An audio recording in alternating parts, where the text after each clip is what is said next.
ठंड में 10 मिनट में पूरे खानदान के बर्तन धोने वाली देवरानी। जनवरी की कड़ाके ठंड में संजना अपने ससुराल वालों का खाना बड़े बड़े भगोने में परोस रही है।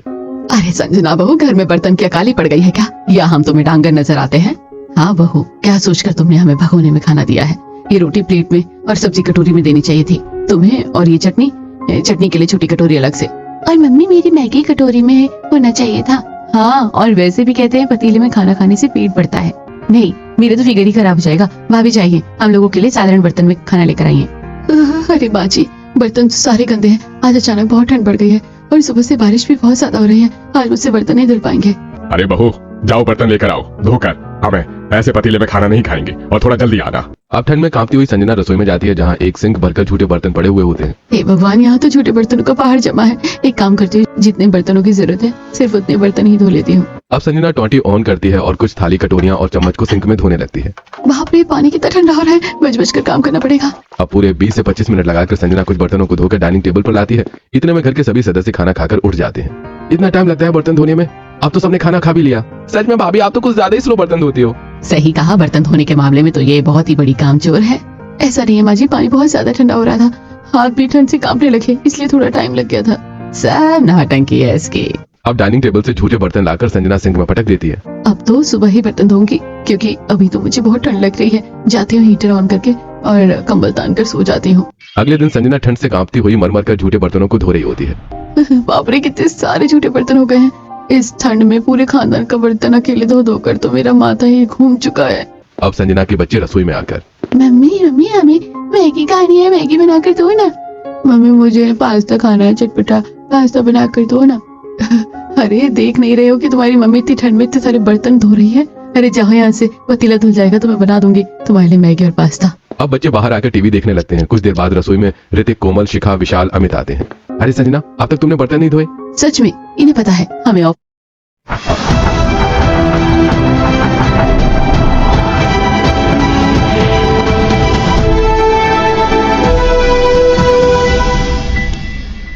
ऑफिस कॉलेज जाना होता है, लेकिन फिर भी ये बर्तन रगड़ने बैठ जाती है। सच में भाभी, आप इतना ढेर लगाती है क्यों हो बर्तनों का? तभी ठंड में कांपती हुई संजना कुड़कुड़ करते हुए कहती है, चुप रहो, मैं पागल हूँ क्या जो अकेले ठंड में इतने सारे झूठे बर्तनों को धोऊं? तुम लोगों से तो खुद तो कुछ काम होता नहीं है। भाभी, जब आप नहीं थी तो हम सभी काम करते थे, लेकिन अब बाबा आ गई हो ना, तो आराम से काम करो, ठीक है? प्रवचन मत दो। अब सभी लोग ऐसे ही भूखे पेट ऑफिस चले जाते हैं। वहीं बच्चे भी टीवी देखते देखते सो जाते हैं। दूसरी तरफ संजना अब भी बर्तनों को धोती हुई, हे भगवान, मुझसे नहीं धुल रहे इतने सारे बर्तन, इतने धुल गए वही बहुत है। अब थोड़े बर्तन धोकर बाकी के बर्तन संजना सिंक में ही छोड़ देती है। इसी तरह एक दिन पड़ोस की बसंती राजमा की दाल बनाकर विनीता को देने आती है। विनीता, ये ले, तुझे राजमा पसंद है ना, इसलिए तेरे लिए बना कर ले आई हूँ, खा ले। अरे शुक्रिया बसंती।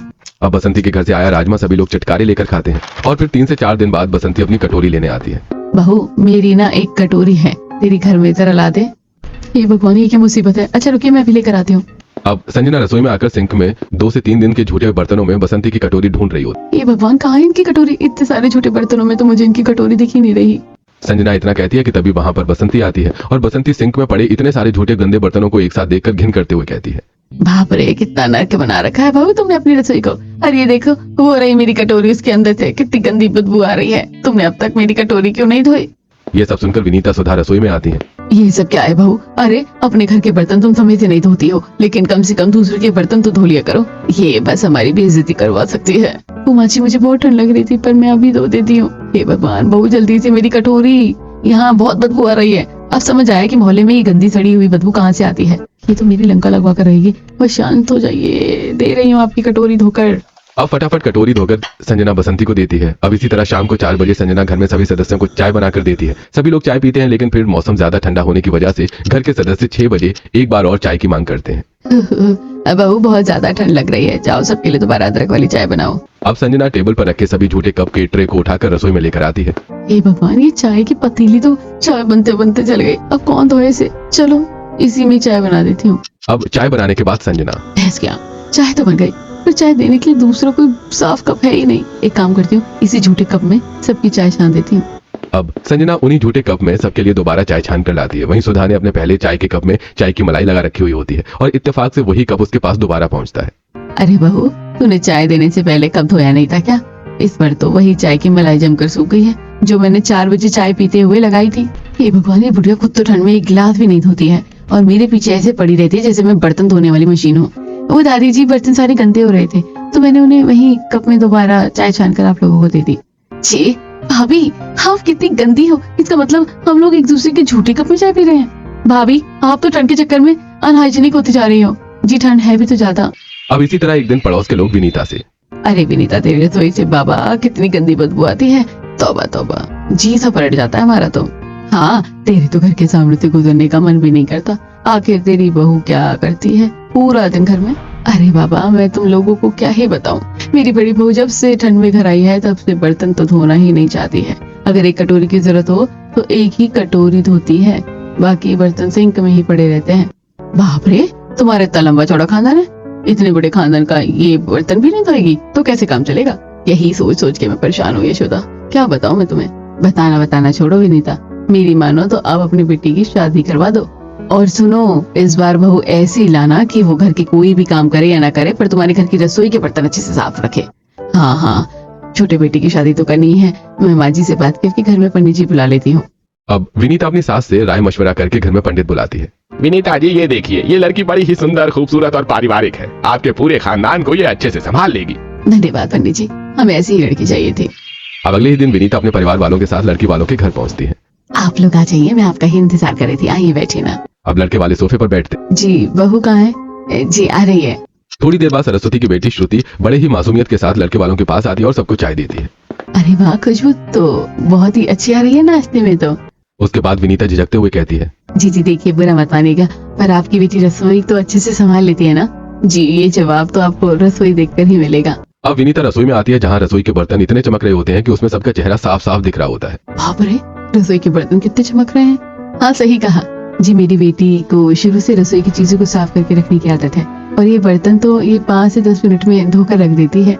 ये सुनते ही संजना के कान खड़े हो जाते हैं। अच्छा देवरानी जी, फिर तो शादी के बाद ही आप ही सारे बर्तन धोइएगा, बाकी काम मैं देख लूंगी। ठीक है जेठानी जी। अब कुछ ही हफ्तों में श्रुति पूरी विधि विधान के साथ शादी करके अपने ससुराल आती है और कलश गिराकर घर में प्रवेश करती है।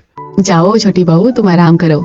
अब श्रुति अपने पति के साथ कमरे में जा रही होती है कि तभी सीढ़ियों के पास उसे अजीब सी गंदी बदबू का एहसास होता है। ये बदबू कहाँ से आ रही है। खैर, मुझे अभी बहुत ज्यादा ठंड लग रही है, सुबह देखूंगी कि ये बदबू कहाँ से आ रही है। अब अगले दिन ठंड में नहा धोकर श्रुति रसोई में आती है जहाँ रसोई का सिंक झूठे बर्तनों से भरा हुआ होता है। चारों तरफ गंदी बदबू फैली होती है। जी, कितनी गंदी बदबू आ रही है और इतने सारे बर्तन, ऐसा लग रहा है कि पूरा खानदान एक साथ बैठकर खाना खाकर गया है रसोई में। तभी पीछे से उसकी जेठानी आती है। अरे देवरानी जी, उठ गई आप। जी हाँ जेठानी जी, मैं उठ गई हूँ। आज मेरी पहली रसोई थी ना, तो उसी का खाना बनाने आई थी, लेकिन रसोई की हालत तो मुझे बहुत खराब लग रही है। ये बर्तन कब से नहीं धुले हैं वैसे। अरे देवरानी जी, शादी के घर में किसी को टाइम कहाँ मिल पाता है वो बर्तन साफ करने का। एक काम करिए, आप फटाफट के बर्तन धो लीजिए, तब तक मैं कपड़े धो लेती हूँ। देखो कितनी चालाक है ये, नहीं ठंड में की देवरानी की मदद करवा दो। ठीक है जेठानी जी।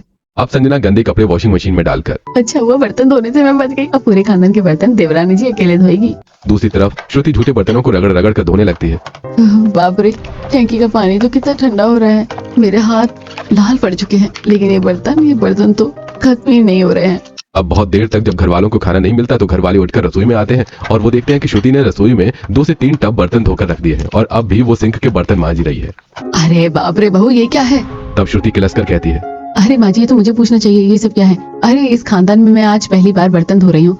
क्या आप लोग मेरा इंतजार कर रहे थे कि मैं ही साफ करूंगी ये सब। नहीं बहू, ऐसा तो नहीं है। ऐसा नहीं है दीदी जी, तो इतने सारे बर्तन कहाँ से आ गए सिंक में। मेरे हाथ देखिए ठंड से लाल हो गए हैं। अरे मैं यहाँ पहले रसोई का खाना बनाने आई थी, लेकिन बर्तन धोते धोते ही मेरी कमर टूट गई है। अरे तो भाभी से मदद ले लेती ना श्रुति। जेठानी जी ने कहा कि उन्हें कपड़े धोने हैं। कोमल जी का तुम ही धो दो बर्तन। भाभी इतनी ठंड में हमसे नहीं होगा ये सब। वहीं छत पर कपड़े सुखाती संजना। चलो बहुत टाइम पास कर लिया छत पर, अब जाती हूँ देवरानी जी के पास। अब तक तो उन्होंने सारा खाना भी बना लिया होगा। अब संजना रसोई में आकर, अरे देवरानी जी, अभी तक बर्तन ही धो लिए हो। मुझे तो लगा कि खाना भी बन गया होगा। जेठानी जी, छोटी फैमिली होती तो बर्तन अब तक धुल जाते, लेकिन अगर एक साथ पूरे खानदान के बर्तन धोने पड़े तो इतना ही समय लगता है। वैसे अगर अब आप फ्री हो गई हो तो खाना बनवाने में मेरी मदद कर दीजिए। हाँ ठीक है, मैं मदद करवा देती हूँ। अब दोनों देवरानी जेठानी मिलकर पूरे खानदान के लिए खाना बनाती हैं और डाइनिंग टेबल पर सर्व करती हैं। अब सबको खाना खिलाने के बाद झूठे बर्तनों को लगे हाथ श्रुति धोकर रख देती है। अरे ये बात देवरानी जी, आपने तो 10 मिनट में हमारे इतने लंबे चौड़े खानदान के बर्तन धोकर रख दिए। जी धोने तो मुझे ही थे तो मैंने धो लिए, लेकिन देखिए मेरे हाथ लाल हो रहे हैं। अरे अगर मैंने इनकी चिंता की तो बर्तन मुझे ही धोने पड़ेंगे। अरे इतना तो होता ही है, इग्नोर कीजिए। अब थक कर श्रुति अपने कमरे में हीटर ऑन करके रजाई ओढ़कर सो जाती है। दूसरी तरफ शिखा कोमल ऑनलाइन पिज्जा हॉट डॉग मंगाकर रसोई से बर्तन लाकर उसमें खाती है। इतना टेस्टी खाना लग रहा है ये हॉट डॉग। अरे बहू, जाकर हमारे लिए चाय ही बना दो और थोड़े से पकौड़े भी बना देना। मुझे ब्रेड सेक कर दे देना। मम्मी, मुझे जूस चाहिए। तभी घर में आते अमित, ऋतिक और विशाल। अरे आज तो सही टाइम पर घर आ गए। भाभी हम भी चाय पियेंगे। हाँ, और ब्रेड पकौड़े और बना लेना। हाँ, मजा आएगा। बाप रे, इतने सारे आइटम बनाने पड़े तो बर्तन कितने ज्यादा गंदे हो जाएंगे। एक सेकंड में क्यों टेंशन ले रही हूँ, मेरी देवरानी है ना इस पूरे खानदान के बर्तन धोने के लिए। जी अभी लाई।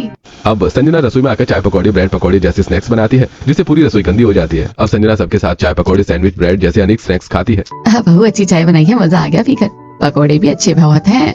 अब शाम को 6 बजे श्रुति। चलो, नींद तो पूरी हो गई। वैसे ठंड कितनी ज्यादा हो रही है। अच्छा हुआ मैंने सारे बर्तन पहले ही धो दिए थे, अब बस खाना बनाना है। अब श्रुति रसोई में आती है, जहाँ रसोई में चारों तरफ जूठे बर्तन, गिलास, कप, कढ़ाई, प्लेट, चम्मच, चिकनाई जैसी चीजें फैली हुई होती हैं। ये देखकर श्रुति का माथा गर्म हो जाता है। अरे ये सब किसने किया? जेठानी जी कहाँ हैं आप? इधर आ जाइए। संजना रसोई में आती है। क्या हुआ देवरानी जी, क्या हुआ? अरे आपको नहीं दिख रहा रसोई कितनी गंदी हो रही है? ये सब किसने किया? मैं तो पूरी रसोई और बर्तन साफ करके गई थी ना। देवरानी जी, मैंने तो बस शाम की चाय बनाई थी।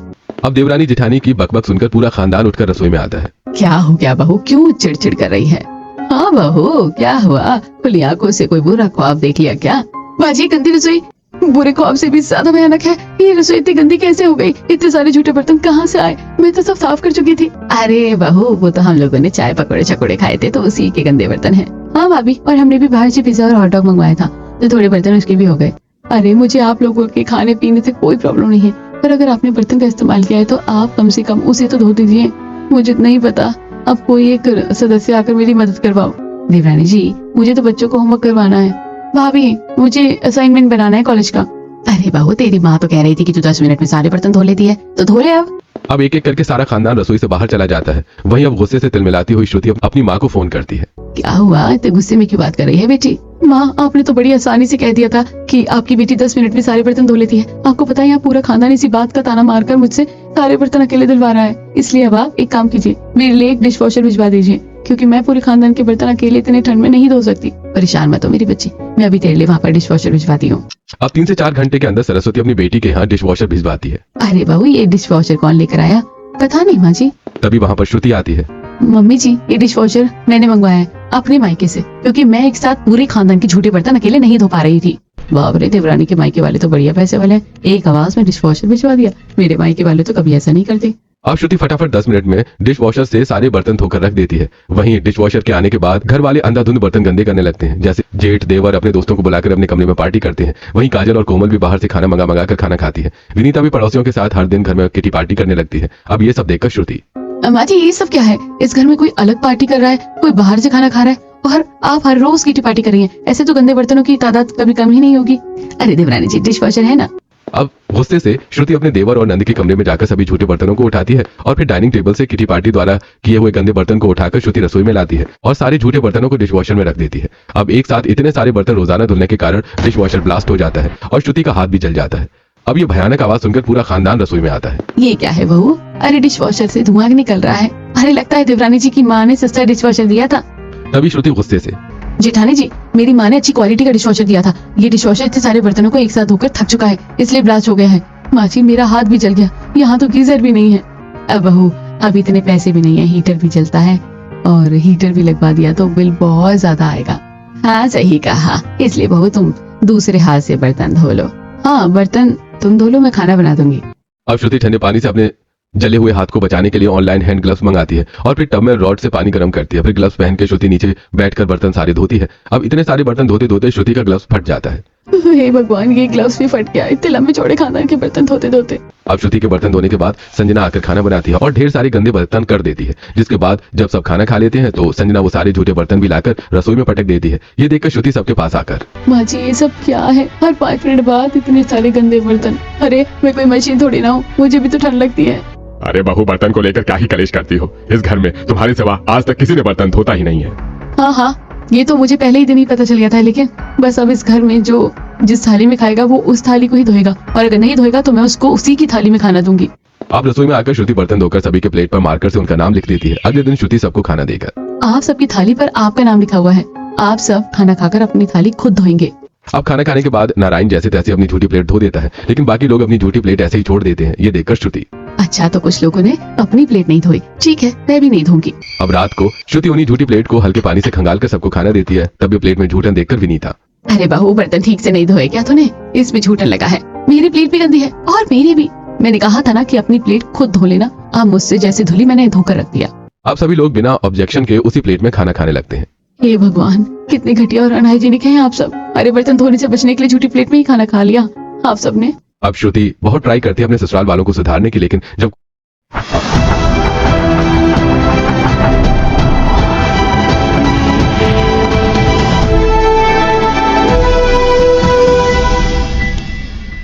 कोई नहीं सुधरता तो श्रुति भी उन्हीं की तरह बन जाती है। अब वो भी ना तो बर्तन धोती है ना रसोई साफ करती है, जिससे रसोई पहले की तरह गंदी और बदबूदार हो जाती है।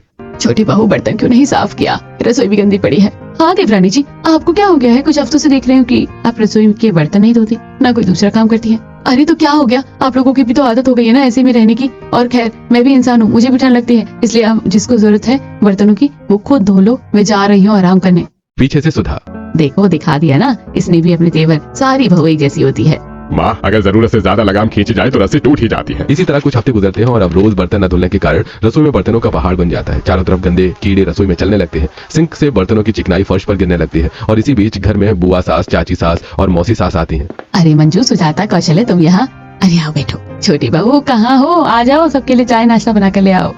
श्रुति अपने पलंग पर बैठकर हीटर सेकती हुई, मुझे पागल कुत्ते ने काटा है जो मैं सबके लिए चाय नाश्ता बना कर जाऊँ? अरे एक बार रसोई में घुसी तो सारे बर्तन मुझे ही धोने पड़ेंगे। ना बाबा, मैं नहीं जाने वाली। अरे बड़ी बहू, तेरी देवरानी तो कुछ सुन ही नहीं रही है, जाकर तू ही सबके लिए चाय नाश्ता बना दे। ठीक है माँ जी, मैं बना कर लाती हूँ।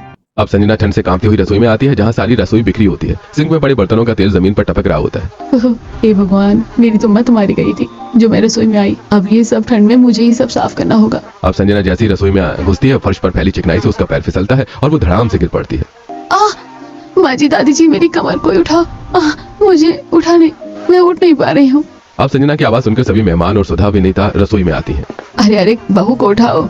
अब सब संजना को उठाते हैं, जिसके बाद मेहमानों की नजर रसोई पर पड़ती है, जहाँ रसोई के बर्तनों पर कीड़े और आसपास चिकनाई और गंदी बदबू फैली हुई होती है। ये देखकर मेहमान, राम राम राम विनीता, तेरी रसोई में तो कितने कीड़े चल रहे हैं। ची ची ची ची, भगवान का शुक्र है कि हमने विनीता की रसोई देख ली। अब बहू, हमें तो इस रसोई से एक गिलास पानी भी मत देना।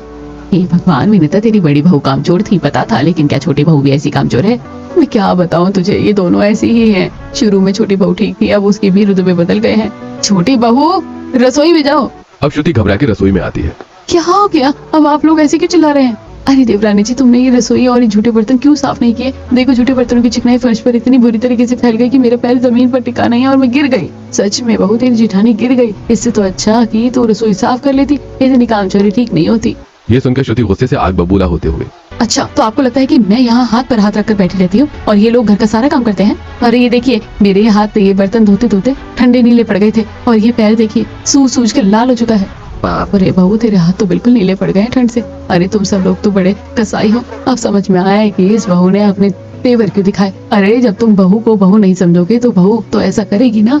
ये गलत बात है बड़ी बहू, तुम हमारे आगे झूठा नाटक कर रही हो। अरे तुम्हें तो अपनी छोटी देवरानी को समझना चाहिए था, लेकिन तुमने तो सारा भार उस पर ही डाल दिया। अब ये सुनकर संजना को शर्मिंदगी महसूस होती है। देवरानी जी, मुझे माफ कर दीजिए, मैंने कभी आपके जख्मी हाथों को और पैरों को नहीं देखा और न ही कभी आपको समझने की कोशिश की। मैं बस काम से भागती रही। अगर मैं मिलकर करती घर के काम तो आपके साथ ये सब कभी नहीं होता। बहू, अगर अब तुम्हें अपनी गलती का एहसास हो गया है तो तुम अपनी देवरानी के साथ मिलकर ये पूरा नरक साफ कर लो, क्योंकि घर में बरकत और लक्ष्मी रसोई से ही आती है।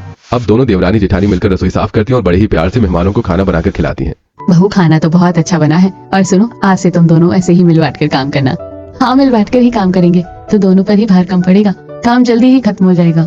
हाँ, और घर की सुख समृद्धि भी बनी रहेगी। अब मेहमानों के मुंह से ये सब सुनकर विनीता और सुधा, वैसे गलती हमारी भी है। हम चाहते तो हम तुम्हें ये सब समझा सकते थे, लेकिन हमने भी सिर्फ काम से ही जी चुराया। सही कहा, अगर हम उन्हें समझते तो शायद हमारा घर भी बहुत पहले संभल जाता। चलो, घर में आई बुआ सास, चाची सास और मौसी सास से ही सही, पर इस घर में सबको अपनी गलती का एहसास तो हुआ। अब इस दिन के बाद से देवरानी जेठानी मिलकर रसोई का काम संभालने लगती हैं। साथ ही घर के अन्य लोग भी उनकी रसोई के काम में मदद करवाते हैं और सभी खुशी खुशी रहने लगते हैं।